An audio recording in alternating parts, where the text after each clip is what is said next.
Welcome to Pharma World. Today we'll discuss on the infamous Oscar slap that happened earlier this month. So it was recently in news. It was a hot news. So due to the infamous slap of Will Smith to Chris Rock in the Oscars 2022, and the instigating factor was Chris making a comedy of Will Smith's wife being bald. Actually, she has shaved her head due to a disease known as alopecia areata. Currently, there is no US FDA approved therapy for alopecia areata, yet there are two promising drugs that recently completed the phase 3 clinical trials, and one of them had published. It has been published recently in the NEJM paper. So we'll discuss on the drug. So alopecia areata is a chronic, recurrent, non-scoring type of hair loss. Then it can affect any hair-bearing area and can manifest in very many different patterns. We'll show that in the corresponding slides. Although it is a benign condition and most patients are asymptomatic. Asymptomatic means that apart from losing hair and nothing more really happened to the body.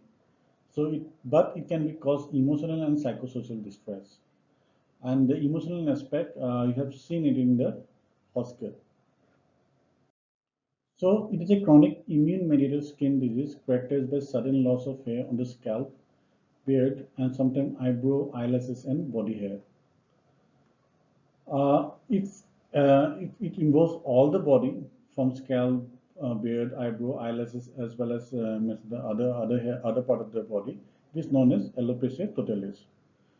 And if you see the frequency of involvement at the particular sites, it is the scalp that is more affected, 66 to 95% in the case that it get involved. Beard is 28% in case of males. Eyebrows, it may got involved. Extremities, that is 1.3%. So there are different presentation of alopecia areata. You can see that here in the photograph.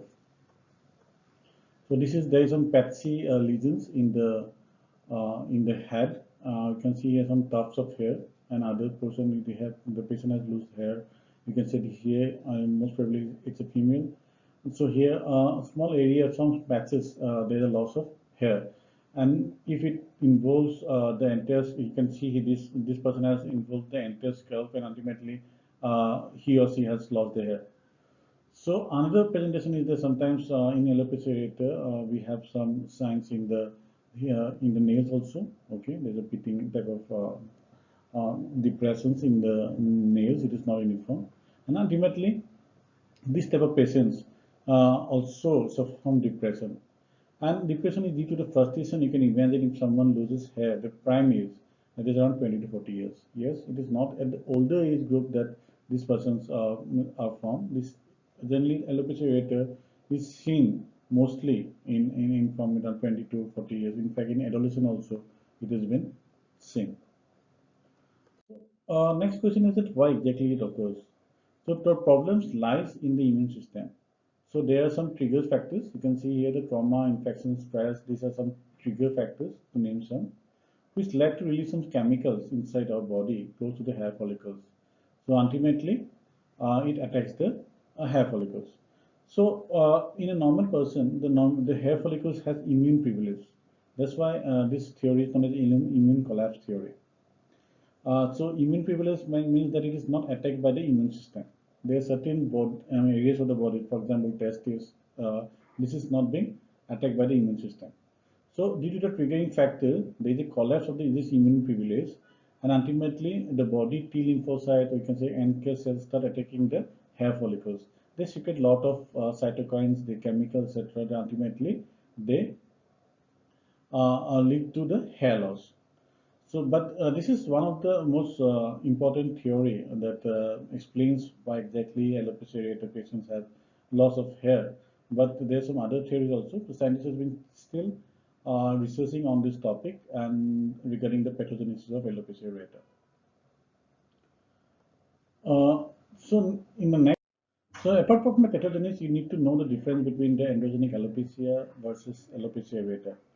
So alopecia areata, as I've discussed before, is patchy in nature to start with, whereas alopecia areata is due to the androgenic alopecia is due to the hormonal problem.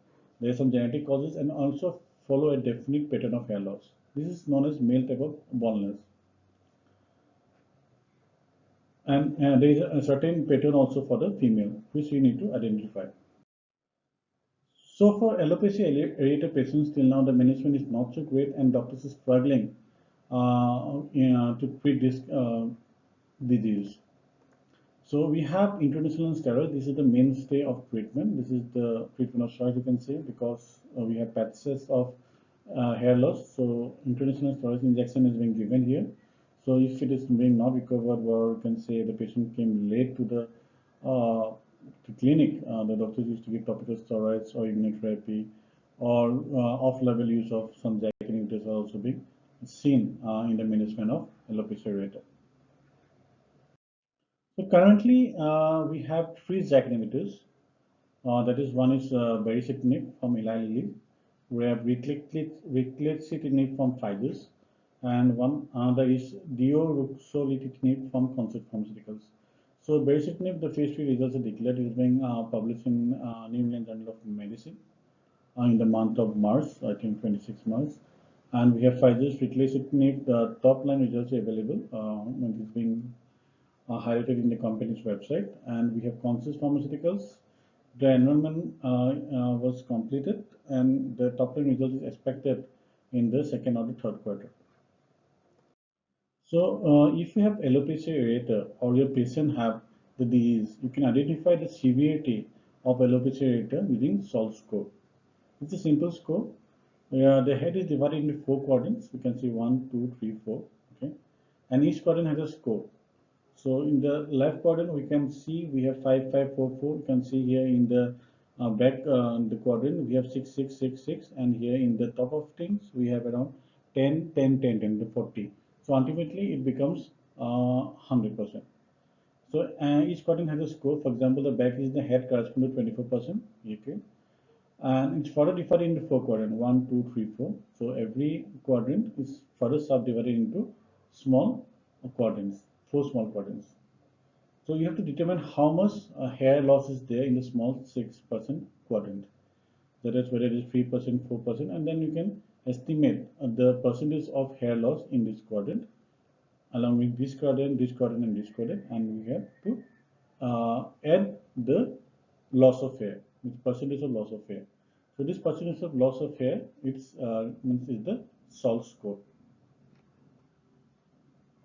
So next is about there is another one score, that is alopecia areata investigative global assessment. It is the after you have calculated the SALT score, you just have to categorize them into 0, 1, 2, 3, 4. That is none, SALT score of 0%, and if it is like 95 to 100%, it is very severe, severe, moderate, and limited. Okay, so you have to first calculate the SALT score, and then you have to categorize into from 0, 1, 2, 3, 4. This is how the scoring system is there. So in the clinical trials, you can see that how exactly the drug is performed. Normally the clinical outcome is being seen like a SALT score 20 or less, or you can say SALT 50. So what exactly this means is that a patient at the end of the therapy should have a SALT score of 20 or less, whatever the baseline was at the beginning of the treatment. Suppose if the SALT score is 90%, so at the end of the treatment, at the end of 24 weeks or 36 weeks, the SALT score should be 20% of the treatment. Whether it is like baseline is 50% or 40 or 30 or 80%, after treatment, it should be less than 20. However, there is another outcome which is little bit of liberal in the sense that a patient at the end of the therapy should have a 50% reduction in the SALT score, whatever the baseline was at the beginning of the treatment. So here it is a 90% baseline, same as that one of the previous one. If we take SALT 50, it becomes 45% of the treatment.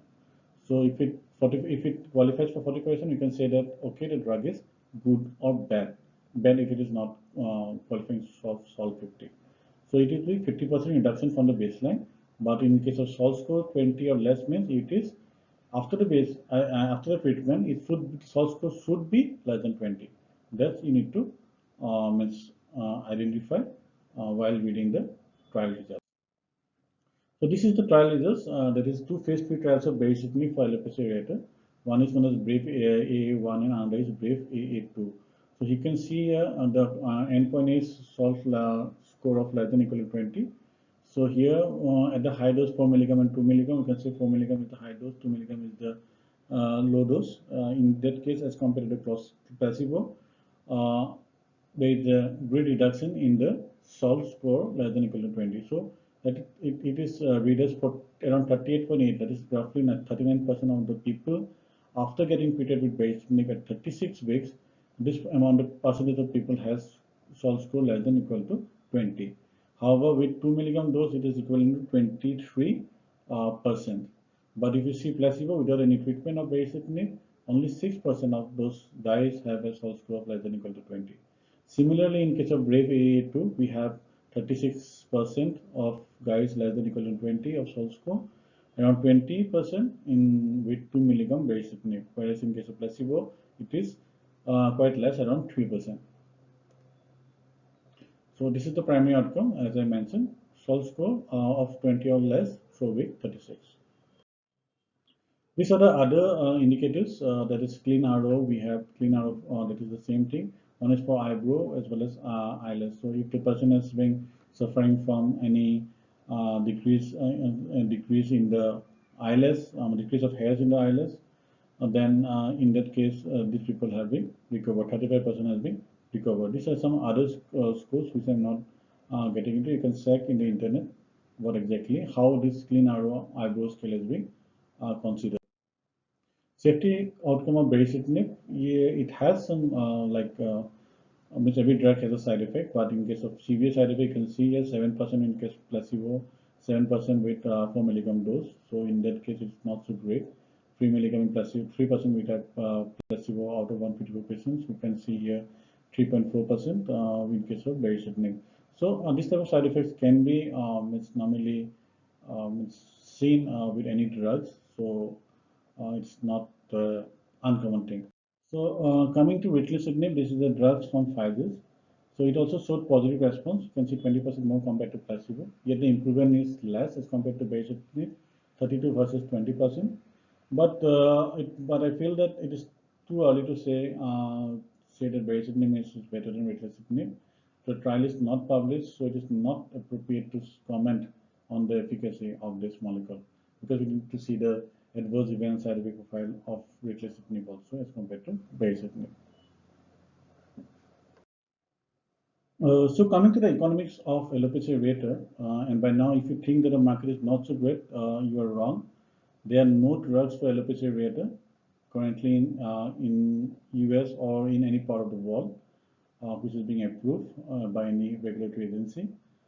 And the current market size you can see here, it is like 8.1%. That is means the annual growth rate is of 8.1% from 2001 to 2028, and the market size valued at 7.6 billion. And you should know that the incidence of androgenic alopecia is by this picture of the histogram. You can see that the market size is more in case of alopecia areata as compared to androgenic alopecia. Finally, before ending this presentation, I would like to recommend to study this book, The Hair and Scalp Treatments. It's a good book, and if you want to know about the management of alopecia areata and other hair disorders, this is really will be a great help for you all. Thank you, and I also request you to subscribe my YouTube channel if you like my presentations. Thank you.